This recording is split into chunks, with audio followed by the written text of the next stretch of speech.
2026-এ যখন আমরা আসব তখন আমরা যদি দেখি যে কোনো একটা আলাপ আলোচনার সুযোগ আছে এবং সেটা সবসময় সাবমিশন করা যায়, সেটা হয়তো আমরা তখন হয়তো সাবমিশন হয়তো করে দেখতে পারি। বিগত দিনগুলোতে দেখেছি বেসরকারি খাত কখনোই আমরা এলডিসি থেকে বেরিয়ে যাই সেটি তারা সমর্থন করে না।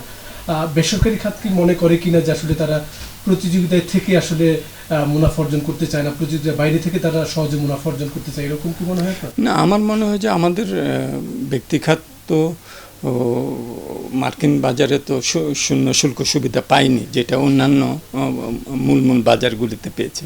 সেখানে তারা প্রতিযোগিতা করেই কিন্তু তারা সেখানে টিকেছিলেন। সুতরাং আমাদের ব্যক্তিখাতের যে তাদের মধ্যে যে এক ধরনের একটা উদ্যোক্তা একটা ভাব আছে এবং একটা এন্টারপ্রেনারশিপ আছে, সেটার উপরে আমাদের আস্থা রাখতে হবে। আবার অন্য দিক থেকে আমাদের যেসব দ্বিপাক্ষিক আলাপ আলোচনা সেইটাও চালিয়ে যে মার্কিন যুক্তরাষ্ট্রের সাথে আমাদের যেসব প্ল্যাটফর্মগুলি আছে, আমাদের এখানে কস্ট যেগুলোতে কমানো যায়, সেগুলো স্টেপস নিয়ে ব্যক্তিখাতকে সহায়তা করতে হবে। আমার মনে হয় যে ব্যক্তিখাত তো বাস্তব অবস্থাটাকে মেনে নিতে হবে। 2026-এ বাংলাদেশ তো সিদ্ধান্ত নিয়েছে যে এলডিসি গ্র্যাজুয়েশনের জন্য সে প্রস্তুত হচ্ছে। সুতরাং সেটাকে মাথায় নিয়ে কোন জায়গাগুলিতে আমাদের এখন পদক্ষেপ নেওয়া যায়, আমাদের যে স্মুথ ট্রানজিশন স্ট্র্যাটেজি আছে সেখানে কিন্তু বিভিন্ন পদক্ষেপের কথা লেখা আছে, যে ব্যক্তিখাত, সরকার, বিভিন্ন প্রতিষ্ঠান সংশ্লিষ্ট কী নেবে। আমার মনে হয় যে ওইটাও যদি বাস্তবায়ন আমরা করতে পারি তাহলেও আমাদের প্রস্তুতিটা ভালো হবে এবং এই ধরনের যে অনিশ্চয়তা, সেই অনিশ্চয়তাগুলিকেও আমরা কাটাতে পারবো। এলডিসি গ্র্যাজুয়েশনে আপনার অবস্থানটা একটু পরিষ্কার করবেন। আসলে কেউ বলছে যে আসলে আমাদের কোনো বিকল্প নেই, এটা তো আসলে আমরা উত্তীর্ণ হয়েছি অনেক আগেই। তো আবার অনেকেই বলছে যে সরকার একটি দেন দরবার করে কিছুটা পিছিয়ে নিতে পারে কিনা, আপনার অবস্থানটা একটু জানতে চাই। না, আমার মনে হয় যে আমাদের যেসব সূচকে এলডিসি গ্র্যাজুয়েশন হয়, সেই সূচকগুলো আমরা যদি তথ্য উপাত্তের কিছু ঘাটতিও আমাদের থেকে থাকে, সেই সূচকগুলোতে কিন্তু আমরা উত্তীর্ণ হয়েছি এবং সেই জন্যই আমাদের এই 2026 নভেম্বরের জন্য প্রস্তুতিটা থাকতে হবে এবং আমাদের হোমওয়ার্কটা আমাদের সেটাকে মাথায় রেখে করতে হবে। 2026-এ যখন আমরা আসব তখন আমরা যদি দেখি যে কোনো একটা আলাপ আলোচনার সুযোগ আছে এবং সেটা সবসময় সাবমিশন করা যায়, সেটা হয়তো আমরা তখন হয়তো সাবমিশন হয়তো করে দেখতে পারি। কিন্তু আমার মনে হয় যে গ্র্যাজুয়েশনকে মাথায় নিয়ে আমাদের প্রস্তুতি নেওয়া দরকার। সাবমিশন করলেই যে সেটা আমাদের হবে সেটাও না, আমাদের সাথে অন্যান্য দেশও আছে। নেপাল গ্র্যাজুয়েট করে যাচ্ছে, তারা এটাকে পেছানোর কোনো চিন্তাভাবনাই তারা করছে না। সুতরাং সেখানে আমাদের যে প্রস্তুতি, সে প্রস্তুতিটা আমাদের রাখতে হবে, কারণ এখানে আমরা বের হতে চাই না সেইটা বলে ওইটার জন্য যে ধরনের যুক্তি আমাদেরকে দেখাতে হবে, আমার মনে হয় যে সেই সব যুক্তিগুলো খুব যথেষ্ট শক্তিশালী আমাদের না। সুতরাং সেদিক থেকে আমাদের প্রস্তুতি নিয়ে সামনের দিকে অগ্রসর হওয়াই ভালো।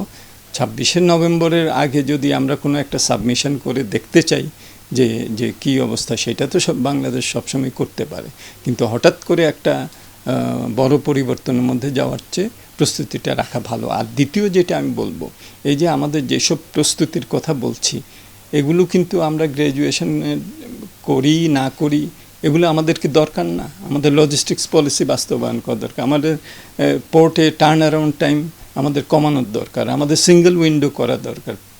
সো এগুলো তো আমাদের বিজনেসম্যানদেরই, আমাদের যে তাদের কস্ট অফ ডুইং বিজনেস, সেগুলো আমাদের কমাবে। সুতরাং সেই সব প্রস্তুতিগুলো কিন্তু আমাদের থাকতে হবে। বিগত দিনে তো তথ্যপত্রের কিছুটা ঘাটতি আমরা দেখেছি, সেই সমস্ত তথ্যপত্রের আলোকেই আসলে আমরা এলডিসি থেকে বেরিয়ে যাওয়ার পথে আছি। এখন একটি বিষয় আলোচনা হচ্ছে যে সরকার, বর্তমান সরকার আসলে এই যে চিঠি দিবে যে আসলে একটু এলডিসিটা পেছানো যায় কিনা, মনে করা হচ্ছে যদি সরকার এটি করে তাহলে অর্থনীতি ভেঙে পড়েছে, এই অন্তর্বর্তী সরকারের উপর এমন একটা চাপ তৈরি হতে পারে। আপনার কি এমনটা মনে হয়? না, সেটা তো একটা যুক্তির ব্যাপার। সেটা হলো যে যেমন $1230 যদি হয় মাথাপিছু আয়, সেটা সূচক, তাহলে এটা তো কোনোভাবেই আমাদের সেটার থেকে আমাদেরটা কম হচ্ছে বা এটা তো বলা যাবে না, বা এখন যেটা আছে 1300 কাছাকাছি। সো এই বিষয়গুলো আমাদের মনে রাখতে হবে। আর অন্য দিক থেকে এটার একটা রাজনৈতিক অবশ্যই একটা বিষয় আছে যে আমরা যাচ্ছিলাম অন্তর্বর্তীকালীন সরকার তারা এটা অর্থনীতিকে এমন জায়গায় নিয়ে গেছে যে বাংলাদেশ উত্তরণের জন্য আর বিবেচিত হচ্ছে না। এটার একটা পলিটিক্যাল ডাইমেনশন আছে, কিন্তু অর্থনীতির বাস্তবতাটাকে আমাদের মাথায় রাখতে হবে এবং সেই বাস্তবতাটা যদি আমরা ধরি তাহলে কিন্তু বাংলাদেশ এই তিনটা যে সূচক আছে সেই সূচকগুলোতে কিন্তু উত্তীর্ণ হওয়ার সক্ষমতা অর্জন করেছে। ডেটা নিয়ে হয়তো কিছু এদিক ওদিক হতে পারে, কিন্তু সেইটার মাত্রাটা এইটা না, এতটা না যে আমরা সূচকগুলোতে আমরা সেখানে মিট করতে পারছি না। সুতরাং সেদিক থেকেই আমার মনে হয় যে আমাদেরকে প্রস্তুতি নেওয়া মানসিকভাবে আমাদের নীতির দিক থেকে ব্যক্তিখাতের প্রেক্ষিত থেকে সেটাই বোধহয় সবচেয়ে ভালো হবে।